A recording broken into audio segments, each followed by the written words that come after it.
دي طريقة لاستخراج الصوف عمرك ما شفتها قبل كده.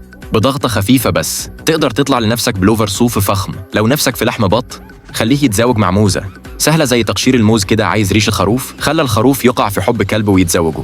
الفراخ كمان ممكن تتزاوج مع ديدان الأز وده بيزود إنتاج أرجل الفراخ. وبعد كده النعام بيتزاوج مع الفراخ والنتيجة أرجل فراخ أكبر وأطعم علشان يزودوا إنتاج البيض. العلماء خلطوا بين النمور والفراخ. فرخة واحدة ممكن تبيض 300 بيضة مرة واحدة. وفي فحص آلي اكتشفوا إن في فرخة باضت بيضة سنجاب. الفراخ اللي بتطلع من الحضنات دي كمان ممكن تختار نوعها بجهاز مخصوص. الفرخة دي بتتعب وهي بتاكل فالأكل بيتقدم لها أوتوماتيك لحد منقارها. الأبقار بقت ذكية جدا بتستخدم ديلها علشان تبعد الناموس ولما صاحبها بيحلبها هي بنفسها بتصب اللبن في الإزازة.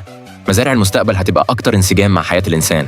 هيبقى فيها ماكينات حلاقة أوتوماتيك بتحلق لك شعرك وكمان مناخيرك. وفي يوم راجل اكتشف إن التلاجة في بيته مطفية ولما فتح الشباك لقى بطريق صغير طلع هو السبب اللي بيطفي التلاجة. الراجل فتح علبة صغيرة وفجأة اتحولت لفيلا ب1,000,000 $. ولو عايز تتحكم في درجة الحرارة تدوس زرار بس والسحاب يطلع فوق السقف. الحياة فعلا جميلة كده. وفي الآخر تقدر تخمن الحيوان الأخير بيعمل إيه؟